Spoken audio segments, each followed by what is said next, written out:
श्री स्वामी समर्थ जय जय स्वामी समर्थ. सद्गुरु स्वामी समर्थ जय जय स्वामी समर्थ. हाय, hello, नमस्कार. कशात सर्व? मस्त ना? मस्तच राहा. सर्वांना सर्वप्रथम श्री स्वामी समर्थ. तुमचं माझ्या प्रतीक्षा स्वामी सेवेकरी चॅनलवरती खूप खूप मनापासून स्वागत आहे. तर आज आपण जाणून घेणार आहे, जी स्त्री असते, त्या स्त्रीचा हात जर आपल्या श्री स्वामी समर्थ महाराजांनी पकडला असेल, तर त्यांच्यामध्ये जी 5 लक्षणे आहेत, ती आपण जाणून घेणार आहे. तर ती स्त्री जी आहे, जिचा हात स्वामींनी पकडलाय, ती कधीही रडत बसत नसते. ती शांतपणे सगळ्या गोष्टी सहन करून ती कशी उभी राहते ते तुम्हाला मी 5 लक्षणं सांगणार आहे. तर चला उशीर न करता आपण व्हिडिओला सुरुवात करूया. आज जी मी तुम्हाला जी 5 लक्षणं सांगणार आहे त्यातलं शेवटचं जे लक्षण आहे ते तुमचं मन खरंच हेलावून टाकेल, विश्वास ठेवा. तर आज आपण ह्या विषयावरती बोलणार जे प्रत्येक स्त्रीच्या मनाला, हृदयाला स्पर्श करून जाईल. कारण आयुष्यात प्रत्येक स्त्रीला असे वाटत असते, की माझ्याच आयुष्यात इतका संघर्ष का? मी इतकी मेहनत करूनही माझ्याच आयुष्याला इतकं दुःख का? माझी सर्व स्वप्न का पूर्ण होत नाहीत? मी आज तुम्हाला सांगणार आहे, ज्या स्त्रियांच्या वाटेला इतका संघर्ष असतो, तिची वाट कधीच सोपी नसते, पण ती कधीही एकटी नसते. कारण की तिच्या वाटेला जेवढे दुःख आलेले असतात, त्या दुःखातून तिला बाहेर काढण्यासाठी तिच्याबरोबर कायम हे स्वामी असतातच असतात. त्या स्त्रीचा हात हे स्वामी महाराज धरूनच असतात, पण त्या स्त्रीला जाणवत नसतं. तर ती खास लक्षणं कोणती आहेत, ते तुम्हाला मी ह्या व्हिडिओद्वारे सांगणार आहे. तर तुम्हाला ह्यातले एकही लक्षण तुम्हाला जाणवत असेल, तर तुम्ही कायम लक्षात ठेवा, स्वामी महाराजांनी तुमचा हात हा धरलेला आहे. सर्वप्रथम पहिली एक गोष्ट समजून घ्या, की स्वामींनी तुमचा हात धरलेला आहे म्हणजे नेमकं काय? ह्याचा अर्थ असा नाही का त्या स्त्रीच्या आयुष्यात दुःख आणि किंवा कोणतेही संकट येणार नाही असं कधीही नाही. उलट अशा स्त्रियांचं आयुष्य खरं म्हटलं तर कठीण असते. उलट अशा स्त्रियांना घरातून, समाजाकडून अनेक परिस्थितींना सामोरं जावे लागते. त्यांच्यामध्ये एक आतून आंतरिक शक्ती असते, जी त्यांना कधीही कोसळून देत नाही. आपल्या संतांनी नेहमीच सांगितलेले आहे, ज्यांच्यावर श्री स्वामींची कृपा असते, ते ना स्वामी महाराज कधीही वाऱ्यावर सोडून देत नाही. हीच गोष्ट स्त्रियांनाही तंतोतंत लागू होते. जेव्हा ह्या शक्तीला परमेश्वराचे पाठबळ मिळते, तेव्हा तेव्हा तिच्या स्वभावात, तिच्या शरीरामध्ये काही असे बदल दिसू लागतात.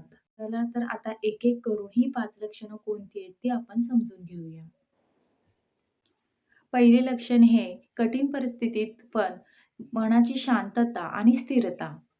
ज्या स्त्रीवर श्री स्वामींची कृपा असते, तिच्या आयुष्यामध्ये कायम वादळे येतच असतात.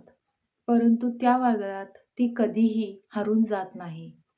बाहेरनं परिस्थिती कितीही कठीण असेल, तरी तिच्या मनातून, अंतःकरणातून एक शांतता नेहमीच असते. तुम्ही अशा स्त्रिया नेहमीच पाहिल्या असतील, त्यांच्यावरती खूप संकट येतात, वादळ येतात, पण त्या कधी रडत नाही बसत. त्या संकटातून बाहेर कसं पडायचं, हा नेहमी त्या प्रयत्न करत असतात. त्या कुठल्याही त्या संकटावरती रिॲक्ट होत नाहीत. त्या शांत डोक्याने विचार करतात आणि मग त्या संकटातून कसा मार्ग काढायचा हा प्रयत्न करतात. ती शांतता त्यांची दुर्लक्ष असं नाही किंवा बधीरपणा असंही नाही. खोल आत्मविश्वास आहे. तो तिला नेहमी सांगत असतो, की सर्व ठीक होईल. ही मनस्थिती एका रात्रीत तयार होत नाही.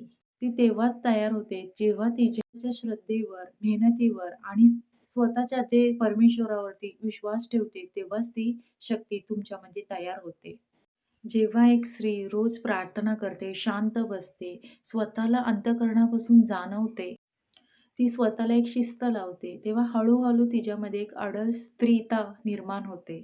जर तुम्हाला असं जाणवत असेल, की कितीही मोठी-मोठी संकट आली, तरी तुम्ही आतून शांतता आहात, घाबरत नाही, चिंतेने पूर्णपणे खचून जात नाही, तर समजून घ्या हे पहिलं लक्षण आहे. तर ही लक्षणं तुम्हाला जाणवत असेल, तर तुम्ही समजून जावा स्वामी महाराजांचा किंवा कुठल्याही तुमच्या परमेश्वराचा तुमच्या डोक्यावरती हात आहे.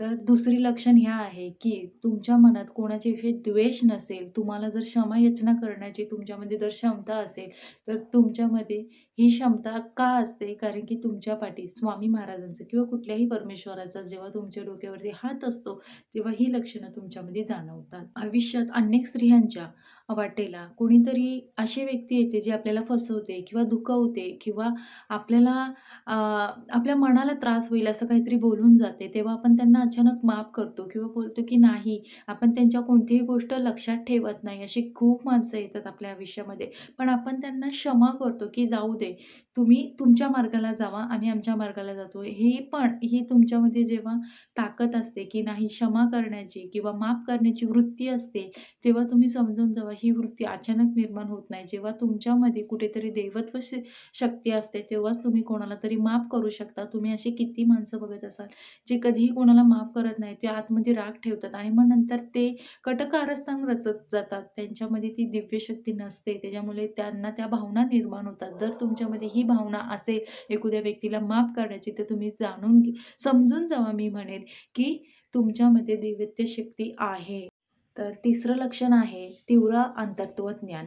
म्हणजे कधी-कधी बघा आपल्याला असं जाणवतं पण, की आपण ह्या रस्त्याला जाऊ नये, इथे काहीतरी प्रॉब्लेम होईल, ह्या व्यक्तीशी बोलू नये, ह्या व्यक्ती आपल्याला काहीतरी फसवणार किंवा कोणता तरी व्यवहार करू नये, हे आपल्याला अंतर्ज्ञानत्वापासून जाणवतं. हे तुम्हाला का जाणवतं? तुमच्या पाठी कुठेतरी स्वामींचा हात किंवा तुम्ही जी केलेली सेवा किंवा कोणतेही तुम्ही केलेलं पुण्य हे तुम्हाला तिथे त्या वाटेला जाऊन देत नाही. हेही लक्षण खूप महत्त्वाचं आहे. का? कारण की आपल्याला ते जाणवतं, आपल्याला कुठल्याही संकटापासून वाचवतं. हे कुठले बोलतात ना, वाईट शक्तीचा प्रभाव नाही, तर तुमच्या आतून आलेलं तुम्ही केलेली सेवा, तुम्ही केलेलं नामस्मरण तुम्हाला ते वाईट करून देत नाही. हेही सर्वात मोठं लक्षण आहे. तर चौथं लक्षण आहे, की कोणतेही कितीही मोठे जरी संकट आले, तरी आपली जी श्रद्धा आहे, स्वामींवरती विश्वास आहे, तो आपला कधी डगमगत नाही. तर कधी-कधी कसं होतं, की आपल्या घरात कोणीतरी आजारी असतं आणि आपल्याला सुचत नसतं. आपण डॉक्टरी वगैरे पण करत असतो, पण आपल्याला मार्गच सापडत नसतो आणि अचानक काहीतरी असा चमत्कार घडतो, की आपल्याला ते कुठलेतरी डॉक्टर अवेलेबल होतात किंवा कोणीतरी आपल्याला येऊन मार्गदर्शन करतं, तुम्ही इथे जावा किंवा तिथे हे करा किंवा असं देवाचं भागवा किंवा कुठे तुम्ही नवस बोललेत का?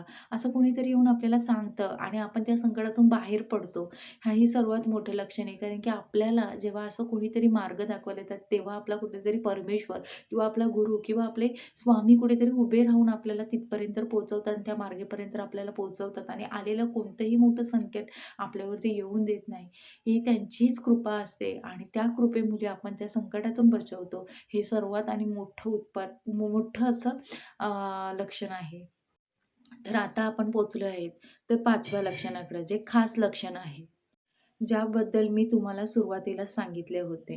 हे लक्षण आहे, ज्या स्त्रीची उपस्थिती इतरांना थेट आशीर्वादासारखे ठरणे.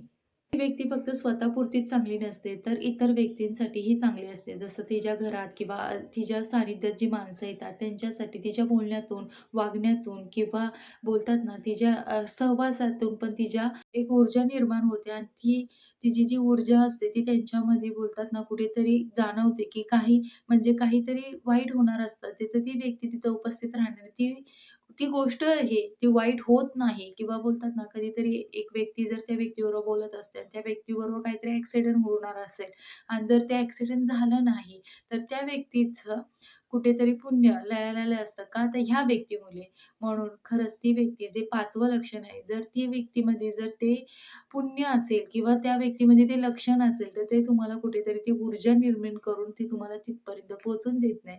तर हे आपलं 5वं लक्षण होतं. हे कायम लक्षात ठेवा आणि ही लक्षणं आहेत, जी स्त्री आतूनच नव्हे, तर आपल्या वागण्यातून कोणाला तरी ऊर्जा निर्माण करून देऊ शकते. ते हे लक्षण फक्त त्या स्त्रीमध्ये असू शकते. जेव्हा ही लक्षणं तुमच्यामध्ये किंवा कुठल्याही स्त्रीमध्ये जाणवतात, तेव्हा श्री स्वामी समर्थांचा व कोणत्याही परमेश्वराचा तिच्या डोक्यावर हात असतो, तेव्हा ही लक्षणं तिच्यामध्ये जाणवू लागतात.